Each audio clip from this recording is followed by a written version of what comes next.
করছো? এই যে আমাদের গাছে অনেক কাঁচা টমেটো হয়েছে, মানে এখন পাকাবো না, পাকালে তো ভালো লাগবে না, এখন বাজারে সস্তা টমেটো। কাঁচা টমেটো দিয়ে একটা রেসিপি করব, আমরাও খাবো, যেটা আমরা সবসময় খাই সেটাই করব।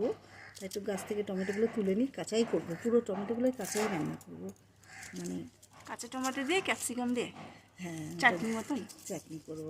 ক্যাপসিকাম তো আর গাছে নেই, ক্যাপসিকামটা কেনা, আর টমেটোটা গাছের। অনেক হয়েছে কিন্তু। এটা পাকা খাবো না, কাঁচাই খাবো। আর তুলবো না, অনেকগুলো হয়ে গেছে, বড় বড়গুলো তুলবো না, আবার আরেকদিন তুলবো, একটু মাছ দিয়ে চচ্চড়ি করে দেখাবো। নাহলে পেকে যাবে, সময় হয়ে গেছে বড় বড়, ব্যাস হয়ে গেছে, ব্যাস এটা অনেক। তুলে না, এটা পাকে যাচ্ছে। এটা পেকে যাচ্ছে না, আচ্ছা ঠিক আছে, এটা পরে আমরা রেসিপি করব, দেখাবো কী করে অনেক করব। টমেটো ছোটো গাছে। হ্যাঁ অনেক টমেটো ওই হয়েছে। আরেকটা গাছ হবে, ওটা তো হবে। এটা কিন্তু লাগাইনি, পড়ে থেকে হয়েছে, মানে দেখি। দানা পড়েছে। এবারে তো কম, গতবার 5 কিলো মতো হয়েছিল।